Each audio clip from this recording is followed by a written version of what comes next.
परमानंद नाम का एक जंगल था। जंगल में रहने वाले पशु पक्षी खुश रहा करते थे। उसी जंगल में बंटी नाम का एक बंदर जंगल में तालाब के पास वाले पेड़ पर रहा करता था और उसी तालाब में मन्नू नाम का एक कछुआ रहता था। बंटी और मन्नू में काफ़ी गहरी दोस्ती थी। दोनों एक दूसरे को खाना ढूंढने व किसी भी काम में साथ रहा करते थे। हर रोज़ बंटी और मन्नू दोनों तालाब के किनारे गपशप किया करते थे। एक दिन दोनों रोज की तरह गपशप कर रहे थे। तभी उन दोनों को आवाज आती है, भागो भागो। बंटी देखता है कि जंगल के प्राणी भाग रहे हैं। तभी बंटी एक हिरन को रोकता है और उससे पूछता है, अरे अरे भैया, क्या हुआ? तुम लोग ऐसे क्यों भाग रहे हो? अरे भागो, अपनी जान बचाओ, एक भयंकर बाघ आ रहा है, सबको मार डालेगा, किसी को नहीं छोड़ेगा। भैया भागो, तुम भी भागो। तो मन्नू और बंटी इस बात को सुनकर डर जाते हैं। तभी मन्नू बंटी से कहता है, अरे बंटी, तुम जरा पेड़ पर चढ़कर तो देखो कि सच में बाघ आ रहा है या किसी ने अफवाह फैलाई है। बंटी जल्दी से पेड़ पर चढ़ता है और चारों तरफ देखता है।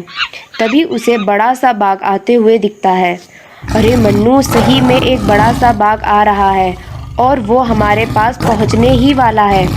बंटी पेड़ से नीचे उतर जाता है और मन्नू से कहता है, मन्नू, तुम जल्दी से तालाब के अंदर चले जाओ और जब तक मैं ना कहूँ तो बाहर मत निकलना। बंटी जो था वो दौड़ने और चढ़ने में बहुत तेज था, इसीलिए वह तेजी से पेड़ पर चढ़ जाता है। लेकिन मन्नू धीमी होने के कारण, तेज न दौड़ने के कारण धीरे धीरे चलता है। फिर भी वह जैसे तैसे तालाब के किनारे तक पहुँचता ही है और बाघ उसे देख लेता है और उसे पकड़ लेता है और उससे हंसकर कहता है, चलो कुछ तो हाथ लगा, लेकिन तुम बहुत छोटे हो। तुम केवल मेरा नाश्ता बन सकते हो, क्योंकि तुम हो ही इतने छोटे कि तुम्हें खाने पर तुम केवल मेरी दाढ़ में ही फंसे रह जाओगे।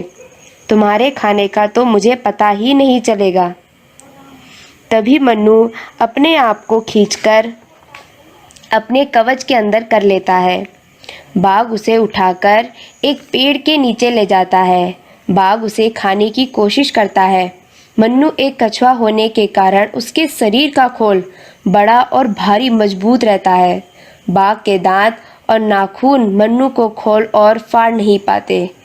अरे कमाल है, कब से कोशिश कर रहा हूँ लेकिन ये फट ही नहीं रहा है। इस पंजे ने तो अच्छे अच्छों को फाड़ डाला है, इतना सा कछुआ नहीं फट रहा। कमाल की बात है। आखिर इसे कहाँ से खोलूं, समझ नहीं आ रहा है। अरे खचवे, तू ही बता दे, तुझे कहाँ से खोलूं? बाघ हंसते हुए बोलता है।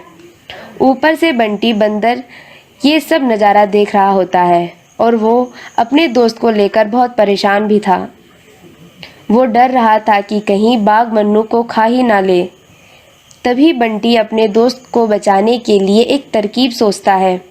बंटी पेड़ के ऊपर से बाघ को आवाज़ देता है, अरे बाघ महाराज, आप बुरा ना मानो तो मैं इस कछुए को खोलने की एक तरकीब बता सकता हूँ। हाँ हाँ बताओ, लेकिन उस तरकीब से पक्का खुलेगा ना? जी बाघ महाराज, लेकिन आप वादा कीजिए आप मुझे कुछ नहीं करेंगे। ठीक है, आ जाओ नीचे, मैं तुम्हें कुछ नहीं करूँगा। बंटी पेड़ से उतरकर बाघ के पास नीचे आता है और बाघ को बताता है, बाघ महाराज, आप जितनी भी चाहे कोशिश कर लो, लेकिन ये कछुए का खोल टूटेगा नहीं, क्योंकि बहुत मजबूत और सख्त भी है। अरे क्या तुम यही बताने के लिए मेरे पास आए हो? ये तो मुझे पता है, तुम ये बताओ मैं इसे खोलूं कहाँ से? जी बाघ महाराज, अगर आपने इसे थोड़ी देर पानी में डुबो के रखा तो इसका खोल नरम हो जाएगा और उसके बाद आप अपने दांतों और नाखूनों से इस कवच को फाड़ देना। अरे वाह बंदर, क्या सलाह दी है तुमने। मैं अभी इस कछुए को पानी में डालता हूँ और कुछ देर बाद इसे फाड़कर खाऊंगा।